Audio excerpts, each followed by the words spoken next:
Bismillahirrahmanirrahim. Assalamualaikum warahmatullahi wabarakatuh. Waalaikumsalam warahmatullahi wabarakatuh. Alhamdulillahirabbil alamin. Allahumma shalli wa sallim wa barik ala sayyidina wa maulana Muhammadin wa ala alihi wa ashabihi ajmain. Amma ba'd. Ayah bunda, alhamdulillah ketemu lagi dengan kita berdua.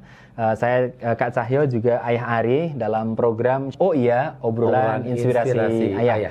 Dan kesempatan kali ini kita akan coba lanjutkan karena kemarin kita sudah membahas tentang beberapa hal terkait dengan bagaimana membangun kepribadian dari anak-anak kita.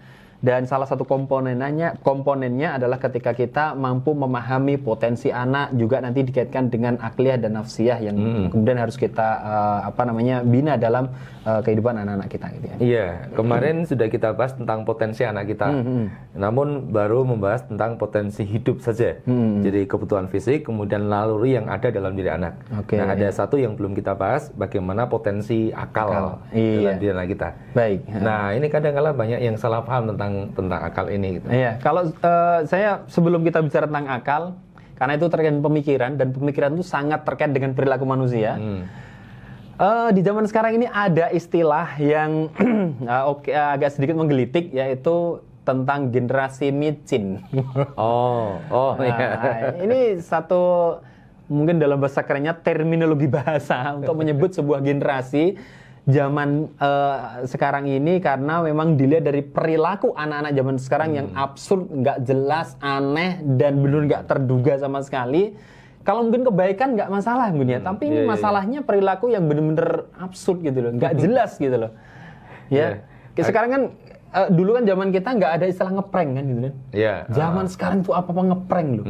Bahkan mohon maaf ya, dalam kondisi wabah itu ada yang ngeprank. Kemarin kan ada prank membagi-bagi sampah kan gitu kan. Ngeri loh itu. Nah, ini salah satu mungkin dikatakan sebagai perilaku generasi micin gitu ya. Saking jengkelnya orang tua, ya udah sekena nyebutnya. Semuanya generasi micin, kakean bumbu dapur. Nah, ini kan bicara masalah pemikiran. Nah, sementara setiap orang tua termasuk saya kita itu menginginkan anak-anak kita kan menjadi orang-orang yang berakal. Makanya dalam Quran kan yatafakarun, ya ulil albab gitu kan.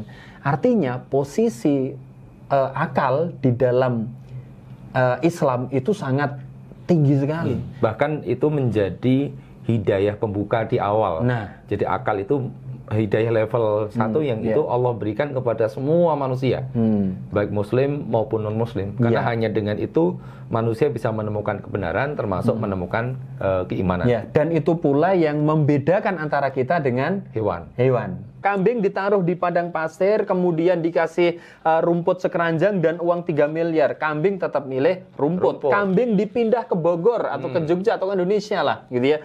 Ada sekeranjang rumput dan ada uang 3 miliar. Kambing tetap milih rumput.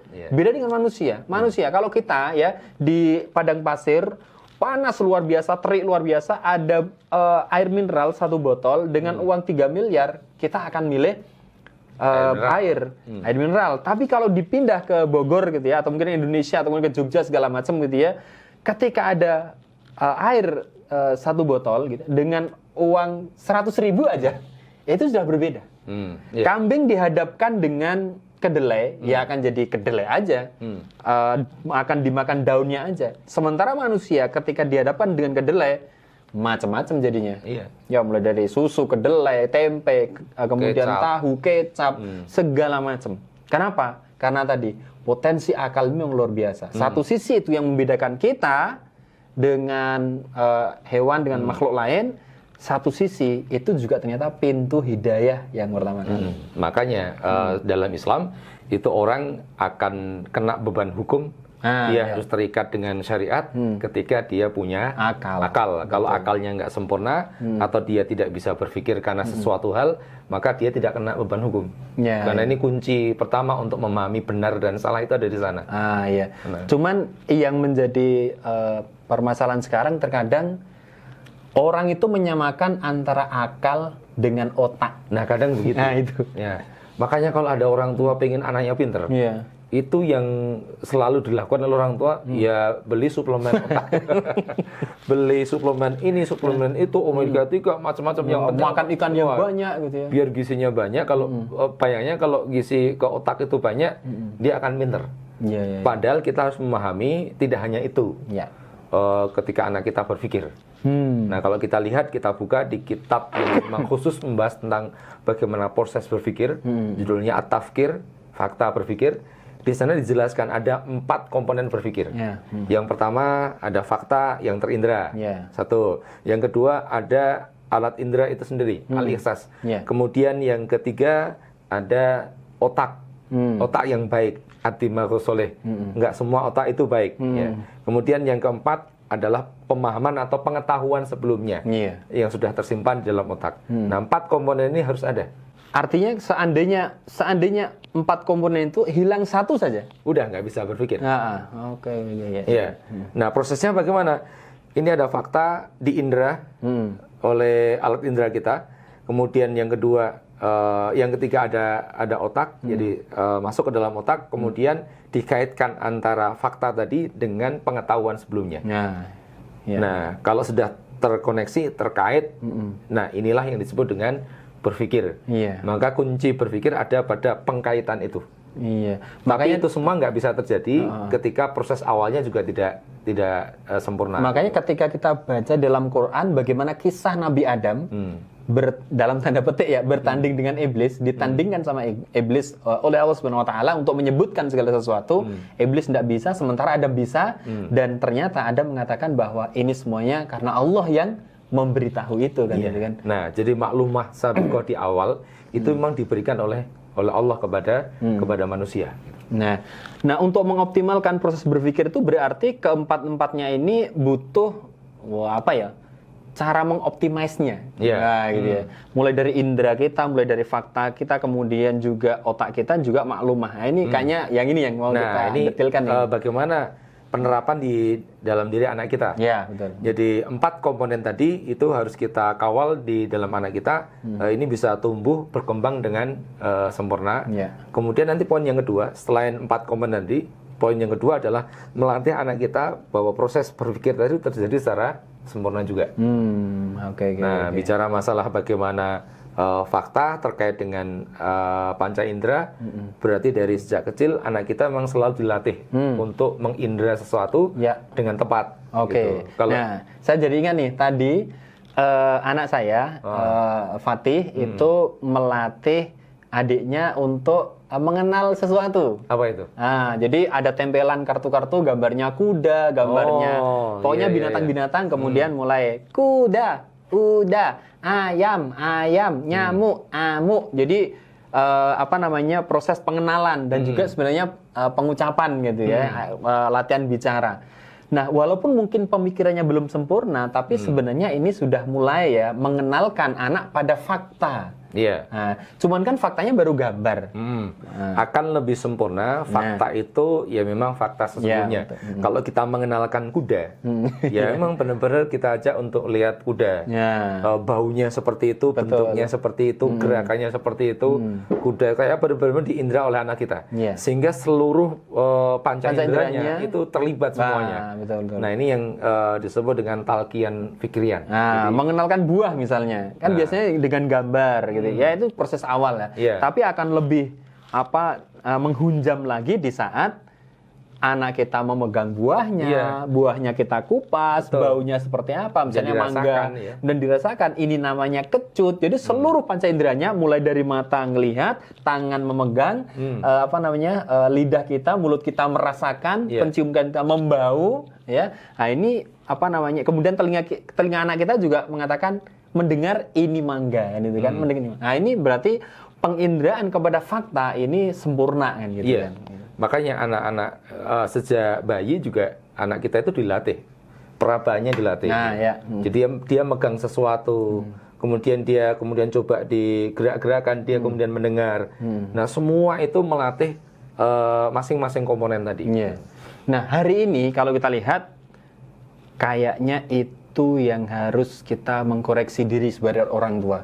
Karena hari ini anak-anak lebih banyak terfokus, indera yang dioptimalkan hanya visualnya. Nah, terutama anak-anak yang seharian penuh dia itu pegang gadget. Ya.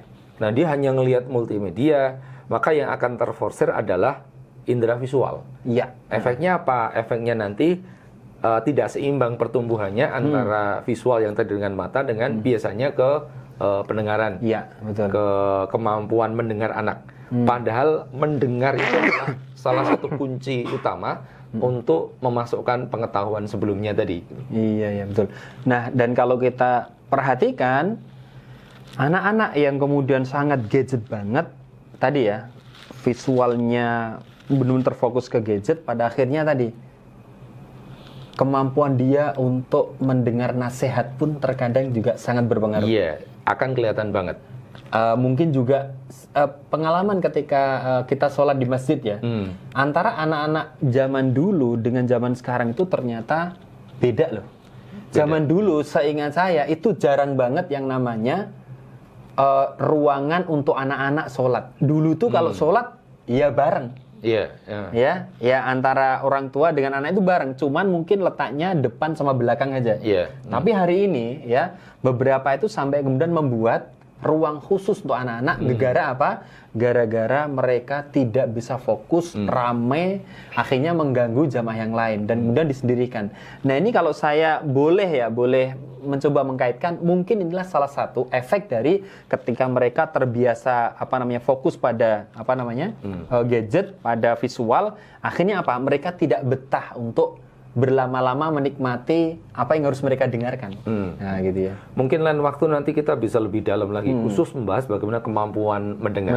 Itu. Dan benar tadi, bisa jadi itu gara-gara mereka terfokus pada visual. Bahkan kalau di masjid disuruh diam, tenang, jangan rame ini masjid. Berkali-kali yang dewasa mengatakan begitu. Mereka tetap saja rame gitu. Coba bandingkan dengan dulu. Nggak sampai ke kata-kata dulu itu. Iya. Cuman itu langsung selesai gitu. Udah. Iya. Pada hantam semuanya. Bahkan sekarang itu bukan lagi pakai kata-kata, pakai iming-iming. Ayo, siapa yang nggak rame nanti ada dia es krim. Itu sampai sebegitunya loh. Kalau zaman kita dulu kan orang tua cuman langsung diem. Nah itu sampai pengaruhnya itu seperti itu. Atau kalau di rumah ayah bunda pernah mengalami begitu ketika kita memanggil anak kita. Betul. Nah tolong dong bantu ini bunda. Belikan garam gitu ya. Berkali-kali udah teriak-teriak nggak datang-datang. Ini salah satu tanda-tanda kemampuan konsentrasi mendengar anak turun. Karena kemampuan mendengar itu tidak sekedar kemudian anak kita bisa mendengar. Tapi bagaimana informasi yang didengar oleh anak kita tadi masuk ke dalam otak kemudian dikaitkan sampai kemudian mendorong dia untuk melakukan sesuatu. Nah itu jadi bermasalah gara-gara terforsir di visual. Nah maka mungkin nanti di edisi berikutnya kita akan ngobrol bagaimana menyeimbangkan. Nah tidak kemudian fokus pada gadget, tapi ada sesuatu yang lain bisa kita lakukan. Oke, itu poin pertama. Sekaligus kedua ya, ada fakta, ada indera. Nah berikutnya poin ketiga adalah tentang otak nih.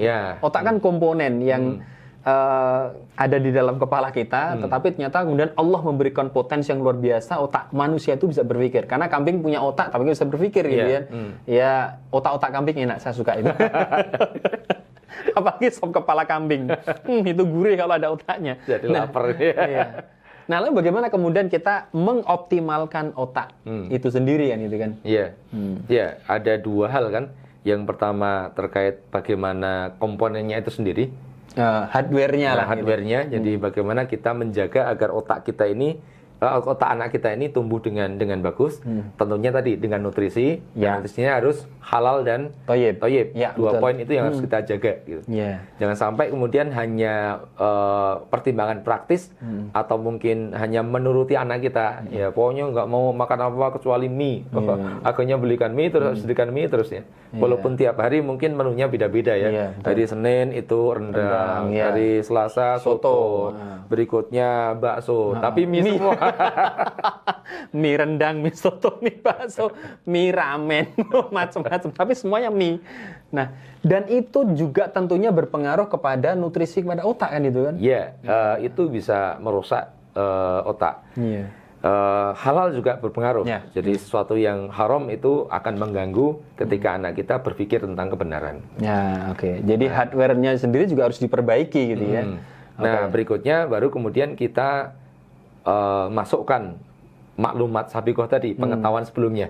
Ini sekaligus bicara poin yang keempat. Ya. Nah, apa yang perlu kita masukkan ke anak kita sebanyak-banyaknya? Karena ketika usia anak-anak ini kemampuan serapan informasi itu luar biasa dahsyat, maka ini waktu yang sangat tepat untuk memberikan sebanyak-banyaknya informasi kebaikan kepada anak kita.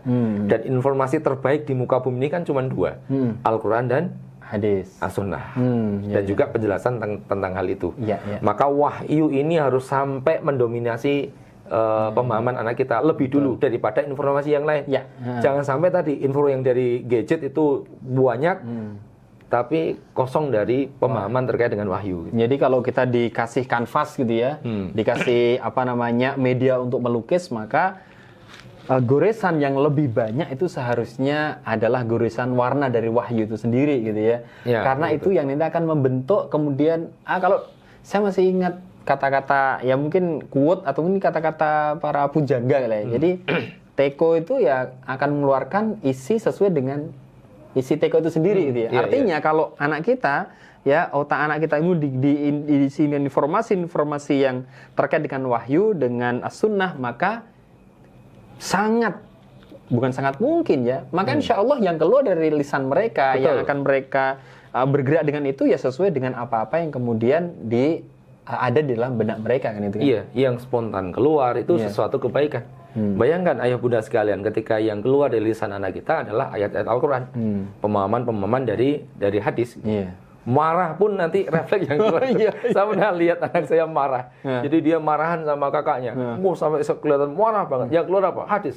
La tahdhab walakal jannah. Oh ya, la tahdhab walakal jannah. Janganlah kau marah karena bagimu surga. Padahal dia lagi marah. Jadi marah aja pakai hadis. La tahdhab walakal jannah. Marah aja pakai hadis gitu ya. Atau mungkin paling sederhana, kesandung aja deh. Itu ketika tidak pernah dikasih asupan bagaimana bahasa Quran, bahasa langit gitu ya. Maka yang akan ada bahasa kebun binatang gitu ya. Kita kesandung juga yang keluar ya kalah jengking. Mungkin coro, mungkin apa segala macam. Kenapa? Karena di dalam benak dia tidak ada informasi terkait dengan wahyu itu sendiri gitu ya. Iya, betul seperti itu. Nah, kalau sudah jadi pemahaman sebelumnya juga sudah dimasukkan ke dalam otak anak kita, berikutnya tinggal kita mengawal bagaimana melatih anak kita bagaimana dia proses berpikirnya juga terjadi secara sempurna. Jadi mengkaitkan antara pengetahuan sebelumnya dengan fakta. Maka kalau dulu kita membahas tentang akliyah, bagaimana menanamkan keimanan ketika kita ajak melihat langit, melihat apa-apa selalu diingatkan dengan Allah. Maka informasi tentang Allah, tentang ayat Al-Quran juga sudah disampaikan dulu ke anak kita. Nanti kalau ketemu dengan fakta, kita tinggal mengkaitkan saja. Iya, betul. Nah, jadi setelah kita ngobrol tentang 4 komponen berpikir, pada akhirnya kegambar nih bagaimana cara meningkatkan kualitas hardware otak anak kita, bagaimana melatih indera, bagaimana kemudian mengoptimalkan proses menyampaikan informasi yang benar kepada anak kita. Nah, ini sudah mulai kegambar nih, sehingga moga-moga obrolan kita hari ini bisa memberikan gambaran. Oh, ini yang harus saya lakukan, ini yang tidak boleh saya lakukan. Termasuk tadi gadget, bagaimana kemudian membatasi. Ya, jadi ketika kita membatasi gadget kepada anak, itu sebenarnya kita sedang menjaga otak mereka. Kita sedang menjaga hardware mereka, ya. Kita sedang menjaga, mungkin kedepannya menjaga masa depan mereka pula. Iya. Itu. Baik ayah bunda, sebelum kita tutup, kita tonton dulu satu video berikut ini yang insya Allah ini bisa mengingatkan kepada kita, mungkin inilah generasi yang kita inginkan.